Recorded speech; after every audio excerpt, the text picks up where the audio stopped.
ಇವಾಗ ನಮ್ಮ ಜೊತೆಗೆ ಇನ್ನೊಬ್ರು ಅತಿಥಿ ಜಾಯ್ನ್ ಆಗಿದ್ದಾರೆ. ಇವ್ರನ್ನ ಮಾತಾಡಿಸಲೇಬೇಕು ಅಂತ ನಾನು ಕಾರ್ಯಕ್ರಮದ ಮೊದಲಿಂದನೂ ಅನ್ಕೊಳ್ತಾ ಇದ್ದೆ. ಯಾಕಂದ್ರೆ ಇವರು ಚೀಫ್ ಆಫೀಸರ್ ಪಾರ್ಥಸಾರಥಿ ಅವರ ವೈಫು ಮೇಘನ್ ಅವರು. ಮೇಡಮ್ ನಮಸ್ತೆ, ಕಾರ್ಯಕ್ರಮಕ್ಕೆ ಸ್ವಾಗತ.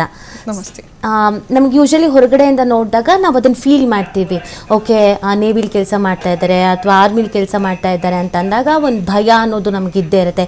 ಹಿಂಗಿರ್ತಾರೆ, ಎಷ್ಟು ಸ್ಟ್ರಾಂಗ್ ಆಗಿರ್ತಾರೆ ಅವ್ರ ವೈಫು ಅಥವಾ ಅವ್ರ ಫ್ಯಾಮಿಲಿಯವರು ಅಂತ. ಸೊ ನಿಮಗೆ ನಿಮ್ಮ ಹಸ್ಬೆಂಡು ಈ ಥರದ ಕೆಲಸಕ್ಕೆ ಹೋಗ್ತಾ ಇದ್ದಾರೆ ಅಥವಾ ಈ ನಾಳೆ ಹೊರಟ್ರೆ ಇನ್ನು ಬರೋದು 3 ತಿಂಗಳು 4 ತಿಂಗಳು 5 ತಿಂಗಳು, ಹೆಂಗೆ ಅದನ್ನು ಮೆಂಟಲಿ ಸ್ವೀಕರಿಸಿದ್ರೆ ಈಗ ಹೆಂಗಿದೆ ಮೇಡಮ್ ನೀವು ಎಲ್ಲದಕ್ಕೂ ಓಕೆ ಅನ್ನೋ ಥರನ? ಬೇಸಿಕಲಿ ನಾನು ಹೇಳಬೇಕು, ನಂದು ಫ್ಯಾಮಿಲಿ, ನನ್ನ ಪೇರೆಂಟ್ಸ್ ಫ್ಯಾಮಿಲಿ ನೇವಿ ಫ್ಯಾಮಿಲಿ ಇಂದ. ಸೊ ನನ್ನ ಬ್ರದರ್ನು ಇಂಡಿಯನ್ ನೇವಿಲೇ ವರ್ಕ್ ಮಾಡ್ತಾ ಇದ್ದು. ಸೊ ನಾನು ಚಿಕ್ಕ ವಯಸ್ಸಿಂದ ನೋಡ್ಕೊಂಡ್ ಬರ್ತಾರೆ, ನಮ್ಗೆ ಅಭ್ಯಾಸ ಇದೆ. ಸೊ ಇದು ಮರ್ಚೆಂಟ್ ನೇವಿ, ಇಂಡಿಯನ್ ನೇವಿಗೂ ಮರ್ಚೆಂಟ್ ನೇವಿಗೂ ಸಾಕಷ್ಟು ಡಿಫರೆನ್ಸ್ ಇದೆ. ಸೊ ಇಂಡಿಯನ್ ನೇವಿ ಇಲ್ಲಾದ್ರೆ ನಿಮ್ಗೆ ಏನಂದ್ರೆ ಫ್ಯಾಮಿಲೀಸ್ ಕರ್ಕೊಂಡು ಹೋಗ್ತಾರೆ, ಬೇಸ್ ಇರುತ್ತೆ, ಅಲ್ಲೇ ಅವ್ರಿಗೆ ಕ್ವಾರ್ಟರ್ಸ್ ಎಲ್ಲ ಕೊಡ್ತಾರೆ. ಸೊ ಬಟ್ ಆದ್ರೆ ಮರ್ಚೆಂಟ್ ನೇವಿ ಆ ತರ ಏನು ಇರೋದಿಲ್ಲ. ಸೊ ಏನಂದ್ರೆ ಫ್ಯಾಮಿಲೀಸ್ ನ ಬಿಟ್ಟು ಹೋಗ್ತಾರೆ ಮನೆಯಲ್ಲಿ. ಸೊ ಸಾಕಷ್ಟು ಜವಾಬ್ದಾರಿಗಳಿರುತ್ತೆ ಆಸ್ ಅ ವೈಫ್ ಆಗಿ, ಆಸ್ ಅ ಡಾಟರ್ ಇನ್ ಲಾಗೆ, ಆಸ್ ಅ ಮದರ್ ಆಗಿ ತುಂಬಾನೇ ಇರುತ್ತೆ ರೆಸ್ಪಾನ್ಸಿಬಿಲಿಟೀಸ್. ಸೊ ಈಗ ಸಪೋಸ್ ಈ ತರ ಯಾವ್ದಾರ ಸಿಚುವೇಶನ್ಸ್ ಆಗಿರ್ಲಿ, ಯಾವುದೇ ಆಗಿರ್ಲಿ, ಒಂದು ಫಂಕ್ಷನ್ಗಾಗ್ಲಿ ನಾವೆಲ್ಲಾರು ಆಚೆ ಹೋಗ್ಬೇಕು, ಏನಾರು ತರಬೇಕು, ತರಕಾರಿನೇ ತರಬೇಕು, ಮಕ್ಳಿಗೆ ಸ್ಕೂಲ್, ಎಲ್ಲಾನು like inside and outside we have to handle all by ourselves. So ಇವಾಗ ಮನೇಲಿ ವಯಸ್ಸಾಗಿರೋರು ಇರ್ತಾರೆ, ಅವ್ರನ್ನ ನೋಡ್ಕೋಬೇಕು. ಸೊ ಎಲ್ಲಾ ಜವಾಬ್ದಾರಿನೂ ನಮ್ಮ ಮೇಲೆ ಇರುತ್ತೆ. ನಾವು ಸಣ್ಣ ವಿಷಯನೂ ನಾವು ಹಸ್ಬೆಂಡ್ಸ್ಗೆ ಫೋನ್ ಮಾಡಿ ನಾವು ಹೇಳಕ್ ಆಗಲ್ಲ. Because we being as a wife we have to support them in all the sectors, ಎಲ್ಲಾ ವಿಷಯದಲ್ಲೂ. ಸೊ ನಮ್ಗೆ ಏನಂದ್ರೆ ನಾವು ಮನೇಲಿ ಏನೇ ಆದ್ರೂ ನಾವು ಅದನ್ನ ಅನುಸರಿಸ್ಕೊಂಡು ಹೋಗ್ಬೇಕು, ಅದನ್ನ ಕಾಪಾಡ್ಕೊಂಡು ಬರ್ಬೇಕು. ನಾವು ಫ್ಯಾಮಿಲಿಗೆ ಸ್ಟ್ರಾಂಗ್ ಆಗಿ ಇಟ್ಕೊಂಡ್ರೆ ಹಸ್ಬೆಂಡ್ಸ್ ಗಳಿಗೆ ಧೈರ್ಯ ಬರುತ್ತೆ.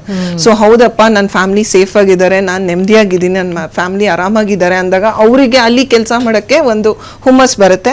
ಅವರೊಂದು ಅಲ್ಲಿ ಒಂದು ಏನಂತ ಹೇಳಿ, ಅವರು ನೆಮ್ಮದಿಯಾಗಿರ್ತಾರೆ. In fact they can concentrate on their work. ಇಲ್ಲ ಅಂತಾನೆ ನಾವು ಹಿಂಗಾಯ್ತು ಮನೇಲಿ, ಹಂಗಾಯ್ತು ಮನೇಲಿ ಅಂತ ನಾವೇನಾದ್ರು ಅವ್ರಿಗೆ ಹೇಳಿದಾಗ ಅವ್ರಿಗೆ ಏನಾಗುತ್ತೆ, ಈ ಕಡೆ ಮನೆ ಟೆನ್ಷನು ಬರುತ್ತೆ, ಆ ಕಡೆ ಅವ್ರ ಕೆಲ್ಸದ ಟೆನ್ಷನು ಬರುತ್ತೆ. ಸೊ ನಂದು ಒಬ್ಳಿದೆ ಅಂತಲ್ಲ, all the sailors wife they will face the same situation. So ಸಾಕಷ್ಟು ಸಿಚುವೇಶನ್ ಈಗ ಬರುತ್ತೆ. ಈಗ ನಾವೀಗ ಲೇಬರ್, ನಾನು ಎಕ್ಸಾಂಪಲ್, ನಾನು ಪ್ರೆಗ್ನೆನ್ಸಿ ಆದಾಗ ನಂದೇ ಅಂತ ಎಲ್ಲರೂ ಬರುತ್ತೆ. ಪ್ರೆಗ್ನೆನ್ಸಿಯಿಂದ ಬಂದಾಗ ಸ್ಟಾರ್ಟಿಂಗ್ ಅಲ್ಲಿ ಇರ್ತಾರೆ, ಆಲ್ 9 months ವರ್ಗೂ ಬರೋದಿಲ್ಲ. ಕೆಲವ್ರಿಗಂತೂ ನನ್ಗೆ ಗೊತ್ತಿರೋ ಫ್ರೆಂಡ್ಸ್ ಅವ್ರ ವೈಫ್ಗಳು ಡೆಲಿವರಿ ಆದ್ಮೇಲೂ ಬಂದಿರ್ತಾರೆ, ಅಲ್ಲಿವರೆಗೂ ಮಗುನೇ ನೋಡಿರಲ್ಲ ಎಷ್ಟೋ ದಿನಗಳಾದ್ರೂ. ನನ್ನ ಲಕ್ಕಿಲಿ ಏನೇ ನನ್ನ ಹಸ್ಬೆಂಡ್ ಕರೆಕ್ಟ್ ಆಗಿ ನಾನು ಪ್ರೆಗ್ನೆಂಟ್ ಆದಾಗ ಹೋಗಿದ್ರು, ಡೆಲಿವರಿ ಟೈಮಿಗೆ ಬಂದ್ರು. ಸೊ ಆತರ ಎಷ್ಟೊಂದು ಸಿಚುವೇಶನ್ಸ್ ಬರುತ್ತೆ. So we have to be ready to prepare. ಅವ್ರಿಗಿಂತ ಸ್ವಲ್ಪ ಮೆಂಟಲಿ ಪ್ರೆಷರ್ ನಮಗೆ ಜಾಸ್ತಿ ಇರುತ್ತೆ. ಖಂಡಿತ ಇರುತ್ತೆ. ಯಾಕಂದ್ರೆ ಅಲ್ಲಿ ಏನಾಗ್ತಾ ಇದೆ ಅಂತ ಒಂದು ಚಿಂತೆ, ಇಲ್ಲೇನಾಗ್ತಾ ಇರೋದು ಅಂತ ಒಂದು ಚಿಂತೆ. ಕರೆಕ್ಟ್. ಸೊ ಈಗಿನ ಸಿಚುವೇಶನ್ಸ್ ನಾವು ನೋಡ್ತಾ ಇದ್ವಿ ಅಲ್ಲ, ಯುದ್ಧದ ವಾತಾವರಣ ಇದೆ, ಅಟ್ಯಾಕ್ ಆಯ್ತಂತೆ, ಡ್ರೋನ್ ಅಟ್ಯಾಕ್ ಆಯ್ತಂತೆ, ಮತ್ತೊಂದು ಅಂತಾನೆ ಹೇಳಿ. ಸೊ ಈ ತರದ ಸಿಚುವೇಶನ್ಸ್ ಅಲ್ಲಿ ಈಗ ಲೈಕ್ ಹಸ್ಬೆಂಡ್ ಅಲ್ಲಿ ವರ್ಕ್ ಮಾಡ್ತಾ ಇದ್ದಾರೆ ಅಥವಾ ಅವ್ರು ಹೋಗಿದ್ದಾರೆ, ನಮಗೆ ಕಾಂಟ್ಯಾಕ್ಟ್ ಮಾಡೋಕ್ಕೂ ಆಗಲ್ಲ. ಕೆಲವೊಮ್ಮೆ ನಾವು ಇಲ್ಲೇ ಇದ್ದಾಗಲೇ not reachable, switch off, charge ಇಲ್ಲ ಅಂತ ಸ್ವಿಚ್ ಆಫ್ ಆಯ್ತು, ನಾಟ್ ರೀಚಬಲ್, ಈ ತರ ಇದ್ದಾಗಲೇ ನರ್ವಸ್ ಆಗ್ಬಿಡ್ತೀವಿ, ಏನಾಯ್ತು ಏನೋ ಅಂತ. ಇನ್ನು ಅಲ್ಲಿ ಇದಾರೆ ಆ ತರದ ಏನಾದ್ರು ಸಿಚುವೇಶನ್ ಹ್ಯಾಂಡಲ್ ಮಾಡೋದಂದ್ರೆ ಅದು ಹೆಂಗಂತ ಅನ್ಸುತ್ತೆ? ಅಂದ್ರೆ ಯಾವತ್ತಾದ್ರೂ ಆ ತರ ಸಿಚುವೇಶನ್ ನಿಮಗೆ ಆಗಿದ್ಯಾ? ಡೆಫಿನೆಟ್ಲಿ. ಈಗ ರೀಸೆಂಟ್ ಆಗಿ ಅವರು ಶಿಪ್ ಜಾಯಿನ್ ಆದಾಗ ಜಸ್ಟ್ 2 weeks ಆದ್ಮೇಲೆ ಅಷ್ಟೊತ್ತಿಗೆ ಅಟ್ಯಾಕ್ಸ್ ಎಲ್ಲ ಸ್ಟಾರ್ಟ್ ಆಯ್ತು. ಮನೇಲಿ ಎಲ್ಲರಿಗೂ ಟೆನ್ಷನ್ ಸ್ಟಾರ್ಟ್ ಆಯ್ತು. ನನಗೆ ಫೋನ್ ಮೇಲೆ ಫೋನ್, ನಿನ್ ಹಸ್ಬೆಂಡ್ ಎಲ್ಲಿದ್ದಾರೆ, ಅಟ್ಯಾಕ್ಸ್ ಆಗಿ ನಿನ್ ಹಸ್ಬೆಂಡ್ ಸೇಫ್ ಆಗಿದ್ದಾರೆ, ಆಲ್ ಓವರ್ ಗೊತ್ತಿರೋರು ಎಲ್ಲರೂ ಫೋನ್ ಮಾಡಿದ್ರು. ನಾನು ಲೈಕ್ ಇಲ್ಲ, ನಾನು ಇವ್ರಿಗೆ ಫೋನ್ ಮಾಡಕ್ ಟ್ರೈ ಮಾಡಕ್ ಸಿಗಲ್ಲ. ಯಾಕಂದ್ರೆ ಬಿಕಾಸ್ ಇವ್ರಿಗೆ ಪರ್ಟಿಕ್ಯುಲರ್ ಟೈಮ್ಸ್ ಇರುತ್ತೆ, ಅವ್ರದೇ ಆದ ಒಂದು ಕೆಲಸ ಇರುತ್ತೆ, ಆ ಟೈಮಲ್ಲಿ ಮಾತ್ರ ಅವ್ರು ನಮಗೆ ಫೋನ್ ಮಾಡಕ್ ಆಗುತ್ತೆ. So we have to wait for their call.